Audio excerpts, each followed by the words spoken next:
Trey, welcome. Thank you for doing this. Yeah, appreciate you coming down here. Awesome. I just love to just tell everybody kind of what your company does, what you've been doing, how long you've been doing it, things like that. Because you've been doing real estate, single family. I know you got a little bit of multifamily too, but a lot of single family stuff in Alabama, greater Birmingham. Tell everybody kind of what you do and what you've been up to. Yeah, no. So we've really started in real estate in 2005. Came from the world of accounting and had left that right around that time when everybody was out there flipping homes, making a lot of money, and I was just making very little, working a lot as an accountant. But started in that over time, especially getting into the first financial crisis in about that 07, 08, 09 frame. At the time, still flipping some homes, but really, I think what we saw was a real good path to the hold. We knew that if we could sell stuff and make a little bit, but knew if we could hold it, we'd make a lot better. Start building up a lot of equity and wealth over time, and did that. And then really around the early part of the 2010s, whatever, started a property management company to start holding all that stuff, which is Omega Realty Group. You started a property management company specifically for your stuff? That is correct. Okay. That is correct. We did that to hold our stuff. Then we started holding, as we started holding more, up to 100 and so units, started, getting a lot of questions like, hey, how can we invest? How can we do some deals together? So we started pulling some investor capital together. But before that, sorry to interrupt, but before that, it was just you and a partner, That's right. And it was just, y'all were just, whatever you had, you were just. No, that is correct. So started out actually flipping homes with Dad, working with him some, and then we started graduating and had my other business partner, got with him, and we started. He had some funds that he wanted to invest on, do a long-term play. He wanted to in on the long-term real estate play. So we started just kind of really slowly built up, used local banks here to help us fund those, and got up to a number. And as you start using local banks, you start getting to a number where you're doing recourse debt. You have a limit as far as what you can get to. So then you have to start looking at how you can get outside capital, outside funding capital sources to start building that up. And so then we started. We have the company that we have right now is kind of really broken up into two main branches. I would say one is the property management company with Omega Realty Group. But then we also have our own holding company, / investment company called CS Equities as well, that we run everything. And up to date, through the years, we're probably a little shy of 2,000 units and properties that we have under management. And that's broken down between mostly about half single family homes and about half that are multifamily units. And have kind of grown, just stayed in the state of Alabama, but have grown up into Huntsville, Anniston, Tuscaloosa, obviously central Birmingham, Montgomery, a lot of holdings there, and then down in the Mobile, Baldwin County area. And you're just strictly Alabama right now? Strictly Alabama right now. We find that, as you get outside of the border, maybe not as much in Mississippi, but you get outside the border into Georgia, Tennessee, Florida, and the numbers change on you. The values really go up. There's still a lot of, kind of bang for the buck, real good ROI in the state of Alabama. You've got real good operating conditions. Property taxes are usually low, and that helps you on your operations, but we still get the benefit of everybody moving into the South. Obviously, mostly in Tennessee, Georgia, and Florida, but a lot of that does come over into Alabama too. So we get a lot of the benefits, but we don't get a lot of the extra costs and operating costs that you may have in those markets. We'll get back to something you said earlier about you thought the better path was to hold, but you were flipping initially. What made you kind of see that, or what was going on that made you see and believe that the better path long term was to hold? And do you still believe that? Yeah, I definitely still believe it. I mean, I would say it was something we always wanted to do, and I think mostly because when you're depending on how many you're doing, that's kind of a roller coaster, right? I mean, you're doing, you're going up, you're making a lot, then you're having to hold on until that next one hits. To flip. To flip. It's very hard to project and gauge what's going to happen on flipping properties. I mean, is this one going to make 50,000? Is it going to make 10,000? Am I going to lose 20,000? Because what you do find out too is you do a lot of winners, but you got some winners that actually pay for some of your losers as well. Or you have some that just kind of break even. And you're just happy to break even. So it's just real hard to project and have a real, I thought, a business plan that we could really look at and then build upon by doing that. Whereas on the rental side, you can build and continue to build, and then as opposed to selling, you can go into like a BRRRR type strategy or whatever, where then you're refinancing, using those proceeds for whatever to build your business more, reinvest in the company, doing different things. So we needed something that was kind of scalable and also something that was predictable. So I think a lot of the backlash that I hear from folks trying to get into single family, trying to hold single family, you put a mortgage on it and you've got taxes, insurance has gone bananas. Yep. Taxes have obviously gone up too.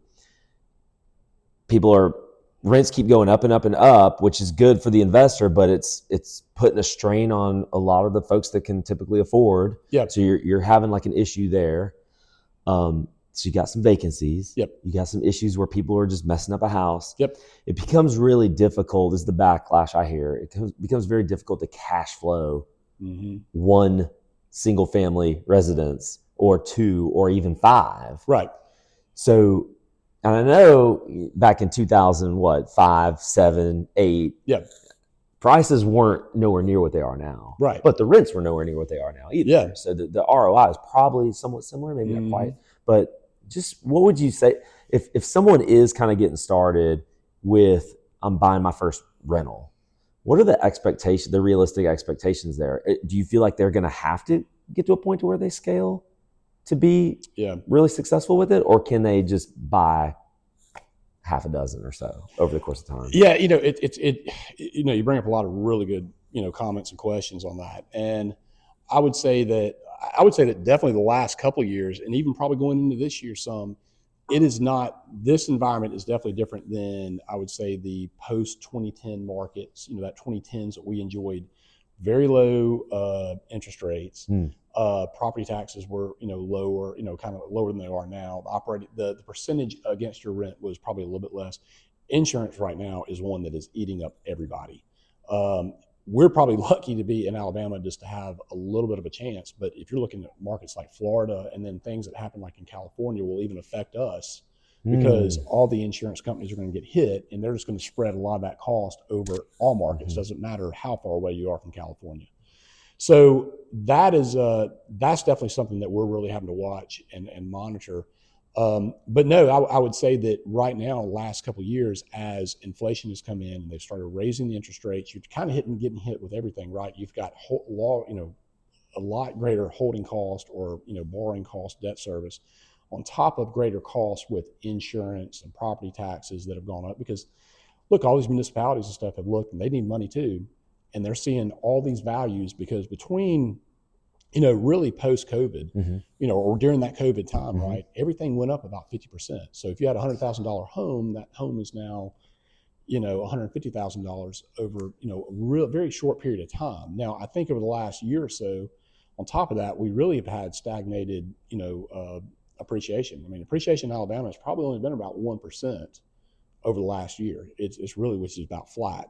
We were enjoying, in 2021, that 22 time frame, you were talking about like 10% plus. And I mean, it was just some crazy numbers, which unfortunately, a lot of times what happens is when that runs up like that, then you're going to get the back end where everything's going to ultimately average back out. And that's where we are right now. So I think what is happening on that, as far as someone that is now just getting into it, I would say that this is probably, 25 is probably a pretty good year. I'd say the last couple of years just frankly sucked because people were still finding ways to make ends meet and hold their properties, and they had gotten into these properties a little heavy, so they couldn't dispose of these properties. But what's happening now is there's a little bit of distress in the market. Not nearly anything like we had back in 07, 08, 09, and post there, but there is some distress in the market because people were financing, but they were financing based on those terms in 22 or whatever, and as they're getting into 23, 24, 25, those same terms are not there, and they're having to start moving some property or trying to figure out how to do that. Even banks are trying to look at stuff that they're taking in and how can they dispose and what kind of hit are they going to take. So if I was getting into it, I would really start looking at, where can I find some value? Real interesting art. I think, today's the 16th of January. Very interesting article that came out this morning in the Wall Street Journal talking about that Wall Street is showing that property values are inflated, maybe as much as 10, 35%.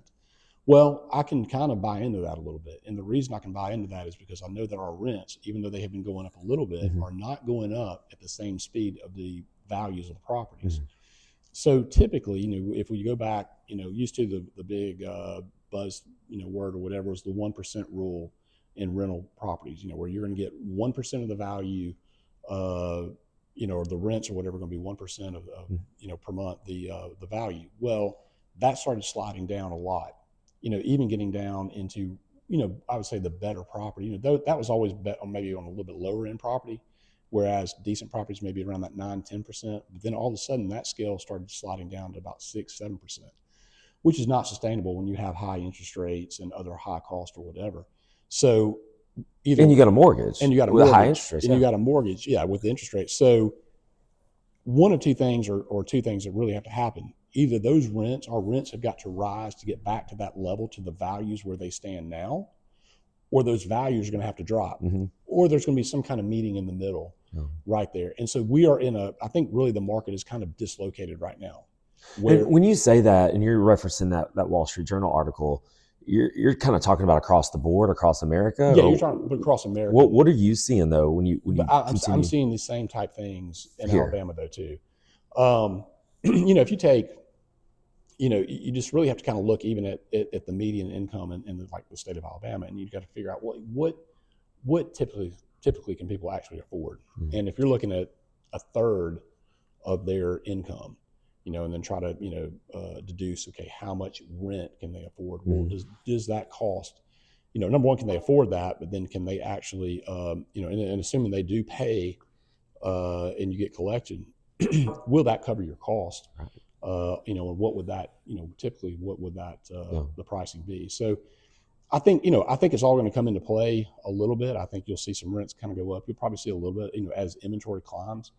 It's just everything's being very stubborn right now, right? And it's like we're almost in a nobody wins world right now, meaning that your values aren't going up that much, your rents really aren't going that much up, either. Your values may go down, but they're instead of maybe coming down and then we all to start buying up property and then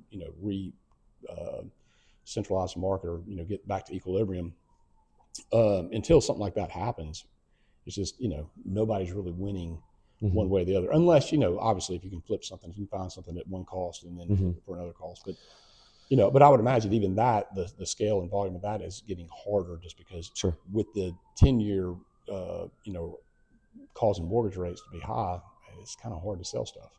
Yeah. So but you're not going to slow down. You're going to continue doing what you're doing. When I say you're not going to stop buying completely. No, I mean, because there's still opportunities out there. That's right. No, I would say, we actually slowed down a little bit of our buying in the last couple of years, but now we're starting to see some more opportunities. And so now we are looking to buy in 25. And a lot of that is, number one, sellers seem to be a little bit more realistic, and now come in to look at that.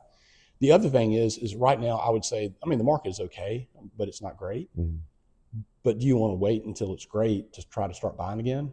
Than everybody else is. Exactly. So I think you're better off to finding a way to find good assets. If you can hold them, if you can hold them for another, 2, maybe 3 years, or maybe less, but somewhere around that range, then I think the prospects, are very good, that's going to be a very good play. If we do get some, something in the markets where, interest rates do come down or whatever, that the values will then start rising up again. Yeah. So I guess what I heard you say is buy if you can find a good asset, a good deal. There's still opportunities, buy, but it's probably not the greatest time to, if I was getting in it.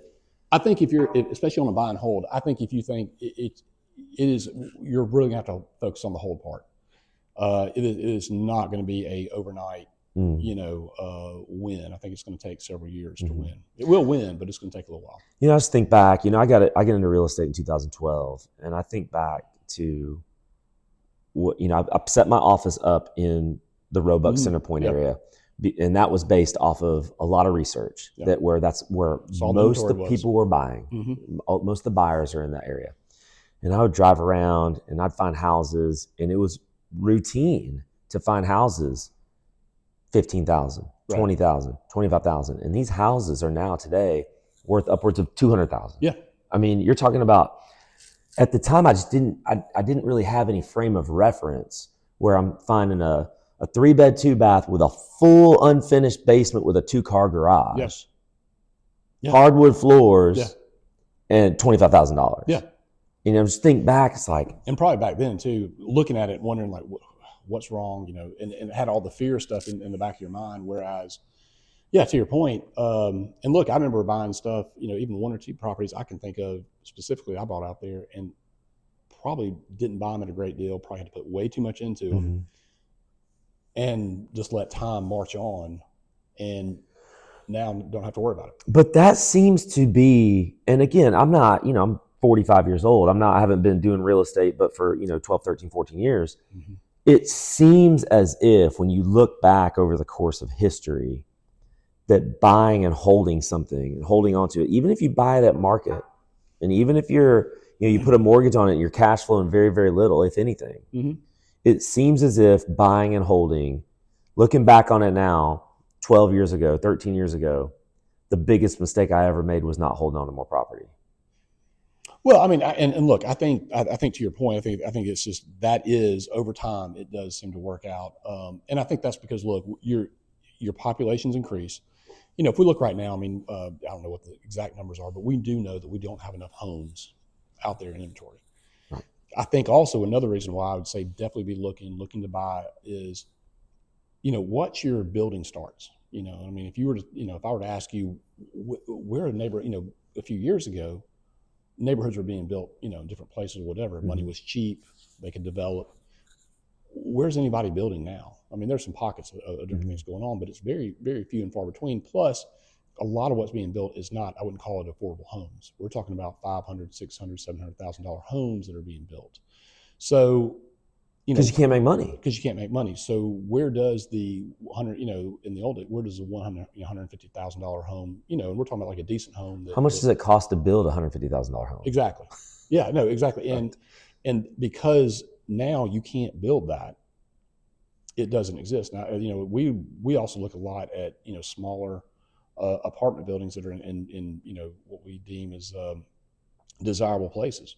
And why is that? Because who's going to build a 20-unit apartment complex or a 30-unit apartment complex in some of these places? There's no economies of scale. There's no economies of scale to do that. So if you can find something like that, we like those a lot, because anything that's going to be built right now is more than likely going to have to be some kind of A-class something, you know, near the ballpark, something like that, that's going to have to command, you know, $2,500 rents, whatever the case is there. But for the person who's making the average, you know, median income in Birmingham or whatever, around $60,000, you know, household income a year. Well, you know, and if you go up a little bit above that, well, who's going to service all that? Where does the people, you know, the working people of Birmingham, Alabama, where are they going to live? And they're making more working people every day, and we do have a low employment rate of around 3%. Where do these people actually find a place? Does everybody find a $500,000, $600,000, $700,000 home? And so if that's what's being built, but the market is in that affordable range, then you have another dislocation there as well. And that's a lot of that's some of the area that we're looking for, and that's the area we want to service.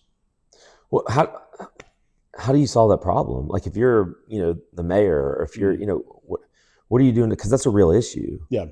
How do you just solve that affordability issue? Well, look, it still comes down to an inventory problem, and you've got to somehow, I don't want to say protect, but you've got to incentivize building, you know, whether that is with, you know, grants of tearing down old properties and rebuilding those, you know, the problem, you know, there's a lot, if you look at the number of vacant homes, we'll just take the city of Birmingham and not talk about locations or whatever, but just say there's a lot of vacant homes. There's a lot of what I would call fully depreciated homes, meaning they are past their useful life, right? Yeah. I mean, just straight up blight too. Right. I mean, there's straight houses blight. that need to be torn down. But the problem is with building costs and everything else too, there has to be a good value on the other side, right? I can't put $250,000 and renovate a home that's only going to be worth $150 or something at the end of the day, right? So you've got to have some kind of incentives, leadership plans or whatever to really get in there. And you're going to have outside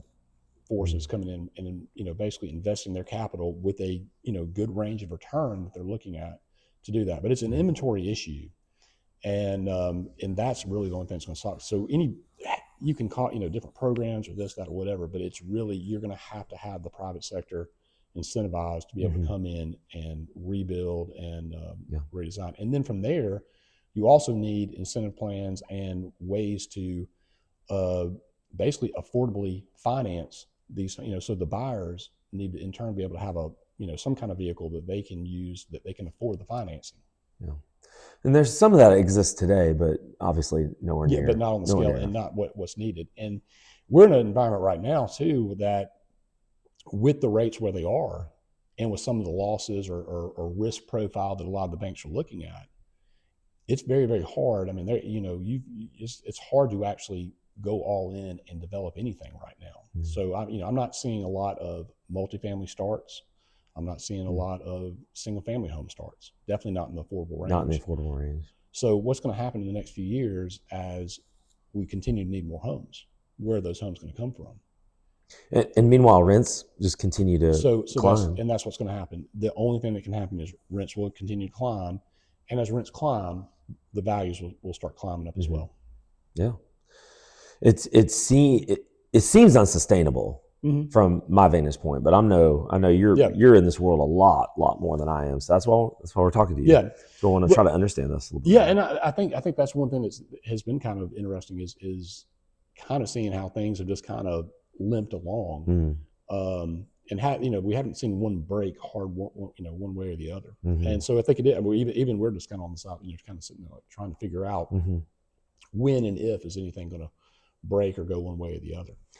Well, I heard Trump speak this morning and said something along the lines of he thought interest rates for housing were, I forgot the word he used, but he out of control. Yeah. Like he said that interest rates are made it seem like they are completely ridiculous, which would make you think, and I don't know how much, I don't want to make this political, but I don't know how much a president would have to do with an interest rate, technically speaking. But you would think if he were to say something like that, he would want to try to put something in place to get those interest rates to come down a point or two over the next few years. And I think that is a wild card question. I mean, obviously, especially someone who's been in real estate. I mean, you talk to anybody in real estate, we always want low rates, right? I mean, because we can refinance our properties, we can build properties, we can reinvest and do all that. So no matter what's going on, you just always kind of seem to want low rates. I think it's going to be very tricky to see exactly how that's going to happen, right? Because you've got one party controlling three branches right now, three with two branches anyway, with Congress and the executive branch. Well, Supreme Court too? Well, Supreme Court, but I guess where I'm going with that is it's easier to pass spending legislation when everything's controlled by one party with the House, Senate, and the presidency. And there's no gridlock there.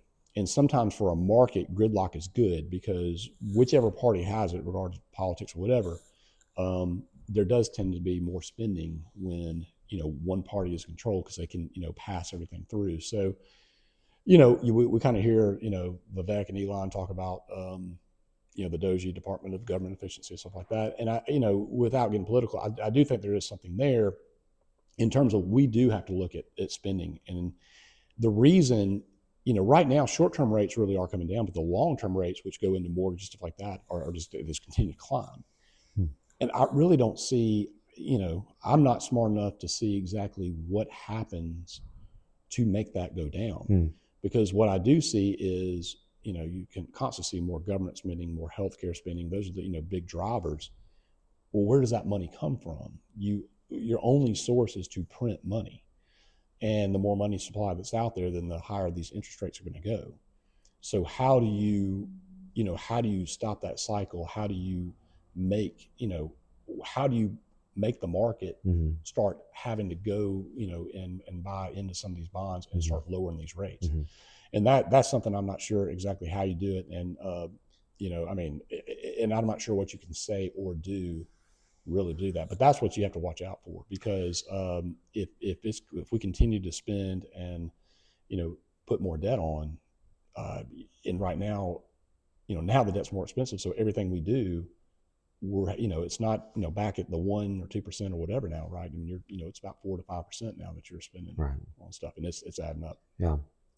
It's definitely interesting to kind of try to predict or forecast. But at the end of the day, I feel like we're agreeing that buying and holding real estate is a good thing long term. No, I definitely think so. I mean, do you think it's a safe place to put money? If you got some money parked to the side and maybe you don't feel confident about the stock market, is it a safe place?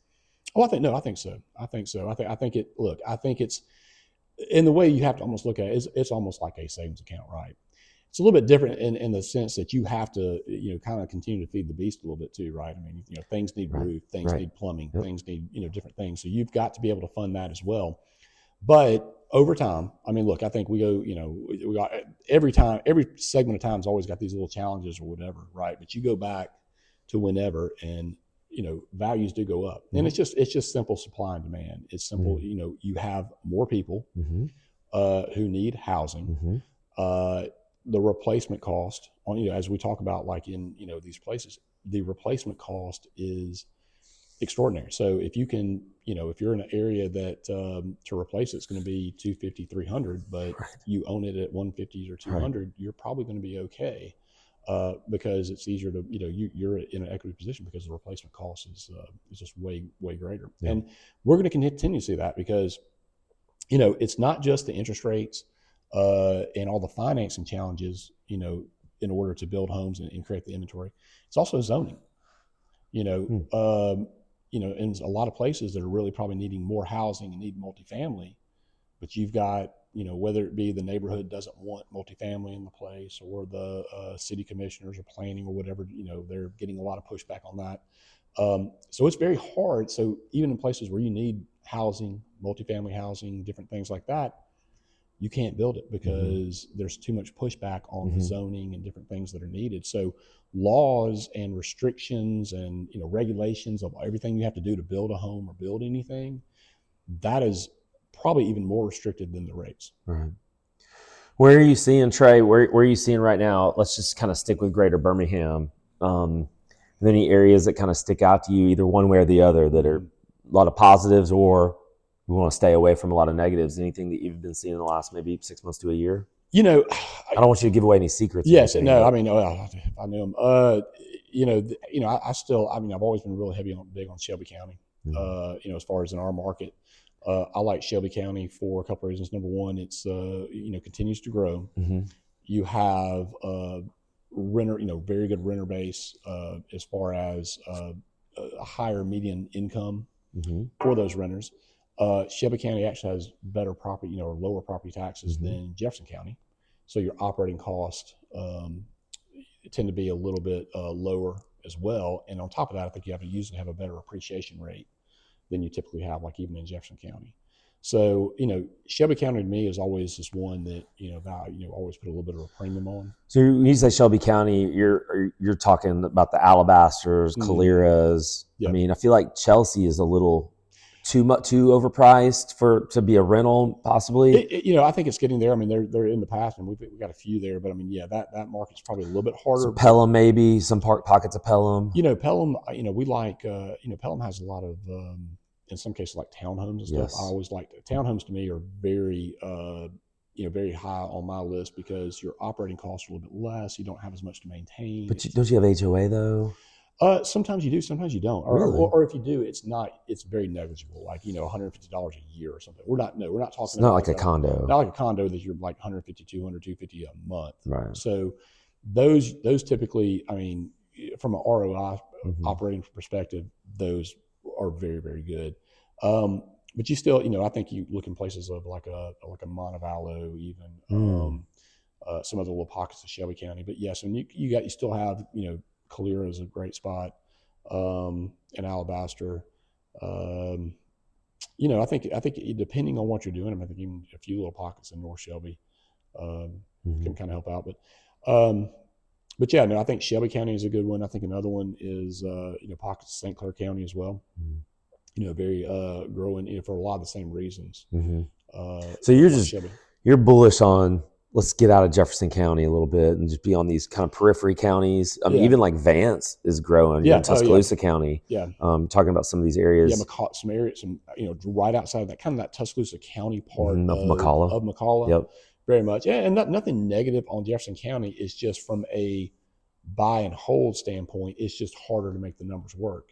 But I could say the same thing about a Miami Beach, Florida, right? I mean, it's probably on a appreciation standpoint, probably a very good investment, will go up over time, but from an operating standpoint, a little bit harder to run. Yeah, and you're away from a lot of, I don't want to say all, but you're away from a lot of the crime too. You're away from a lot of the nonsense that you potentially have to deal with. And I think some of the pockets of Jefferson County. And that's right. And I think you have to really watch that, and really everywhere. And I mean, hey, equal opportunity. I mean, there was a shooting in Calera recently and stuff too. Mm-hmm. I mean, so but you do have to watch that, because that not only from people want to feel safe, they want to and the better the places that have a lot of good demographics and numbers and stuff like going for them tend to also be the easiest to operate to. Mm-hmm. So sometimes just because something you got at a real good deal or did a few things, sometimes that can kind of backfire, because then you have to deal with other things like that you get into an issue where there's shooting somewhere or something like that. That can you get into other issues that you don't. It's hard to see on the P&L, but they actually show up. So Trey, I want to ask you. We're going to get out of here soon. I want to ask you about just some numbers, some data, and I don't know. We don't have any spreadsheets in front of us. We don't have just off the top of your head.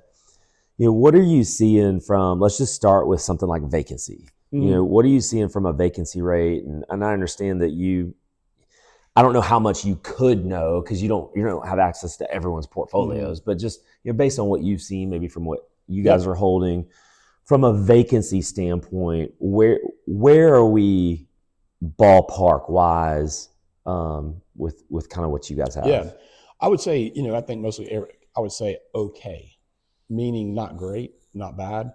I think everything's probably holding anywhere from about 80 to 90% 88 to 90% right now is really right now.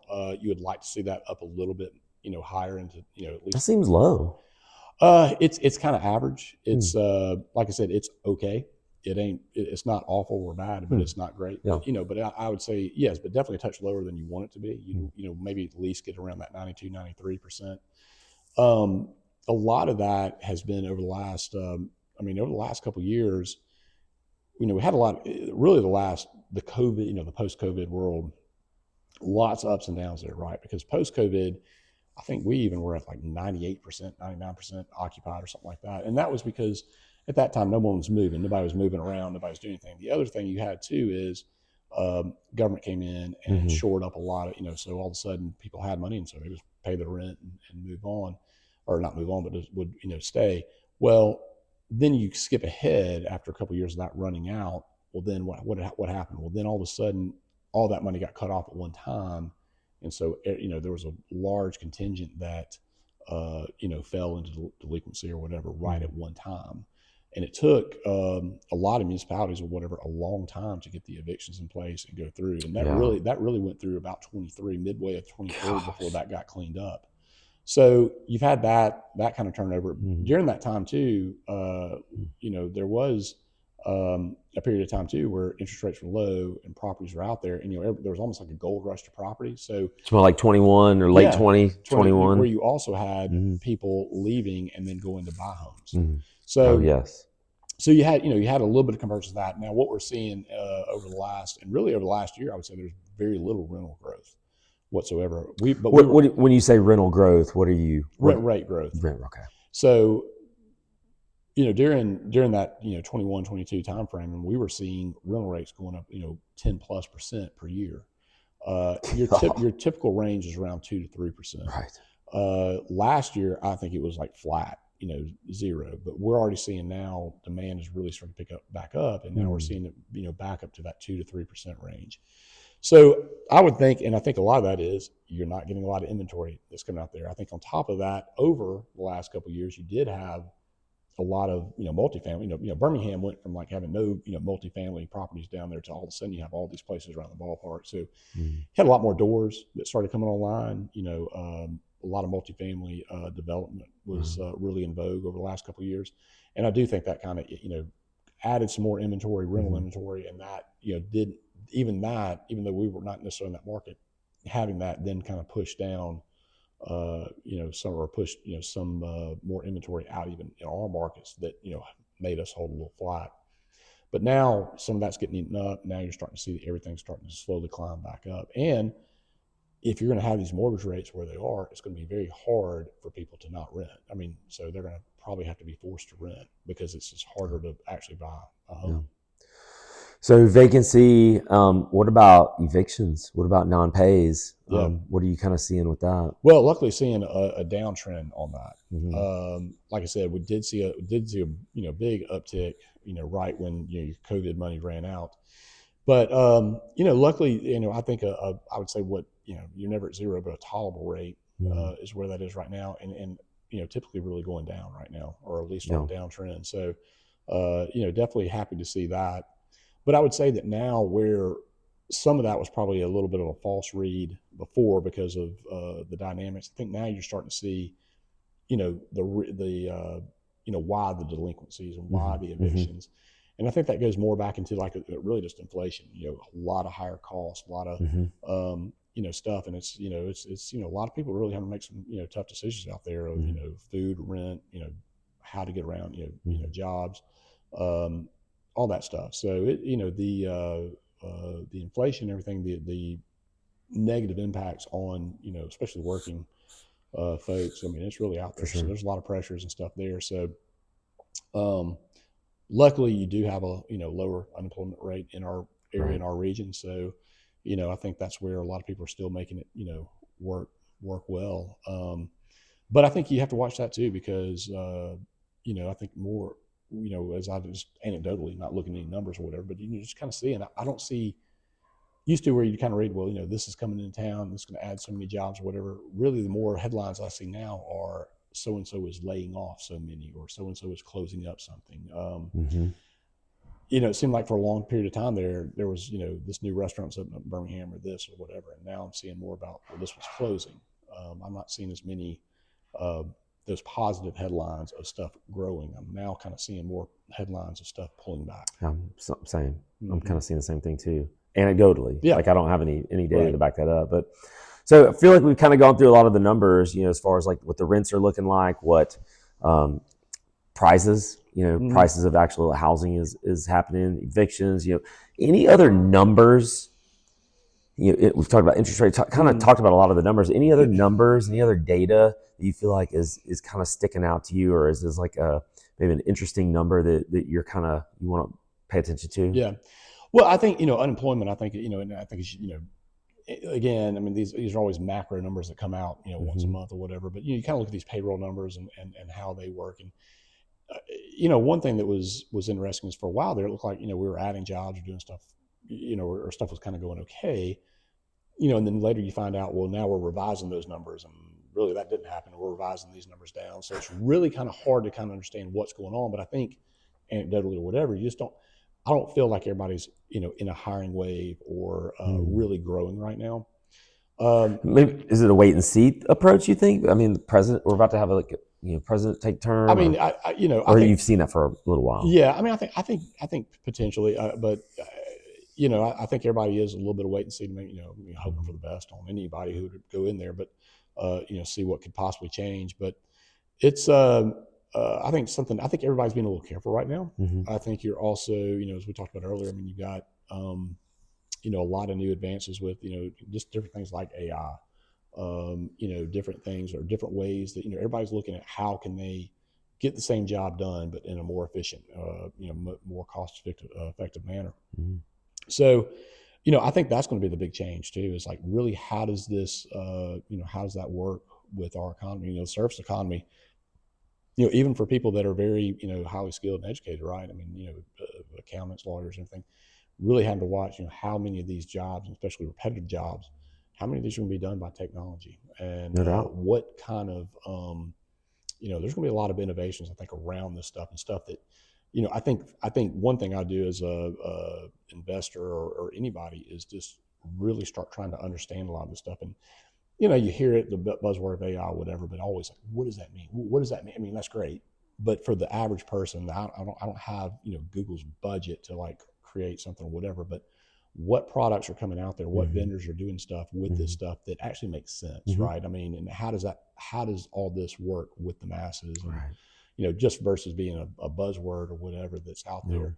So I would, I'd definitely, really start playing into that, try to figure out, just trying to get your mind around what it can do and what can you do as a consumer of that with it right now.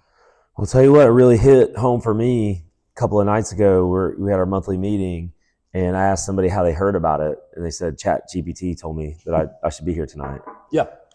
It pulled right up, and I'd never heard of it before. I was like, oh, I'm going to go check it out. Yeah. And that's like, okay, if that kind of stuff is happening, how can I use something like ChatGPT or any sort of AI software at all to fill up a room if I'm doing a live event? That's right. Or how can you get it to, or anyone who's doing real estate, how can you get it to pull you a list of folks that are ready to sell right now and they need to get rid of a home? Yeah. Because Facebook kind of understands, their algorithm kind of understands who you are and what you're looking for.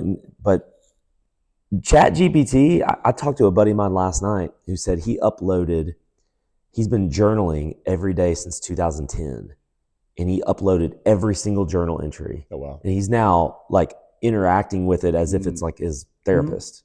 Yeah. That's wild. I mean, it sounds crazy, but like this machine knows more about you than you know about you. Yeah. And knows more about your tendencies. So if we have all that information with all these people, surely they know AI, some sort of machine would know where the houses are. Oh yeah. who needs to sell now. And no, I mean, I know it really who knows what's going to happen. Yeah. And I think you always have to kind of, verify it a look a little bit as you kind of go through some of the stuff. But no, I mean, I think even some of the questions you're asking, I mean, we could sit here and just have, ask, what's the unemployment rate in Birmingham, what areas are you seeing the most appreciation or whatever, and he'll sit there and have, what Redfin says, what Realtor.com says, all these different things. So no, the information is out there. What Trey Cummings has to say, it'll literally pull this YouTube video and have this thing completely analyzed in 30 seconds. No, it really, like you said, there's a lot. I mean, I know we're even, looking at different ways that we can use it, just to even go into some of our old files, right? Where it just can kind of go through our files, read them real quick, as we're trying to search for stuff that, by the time you save millions of documents or whatever, right? I mean, who knows where that thing is, located now or whatever. So, no, I mean, I think you can look at, ask it, what is a typical real estate, what is a property budget? What should it be?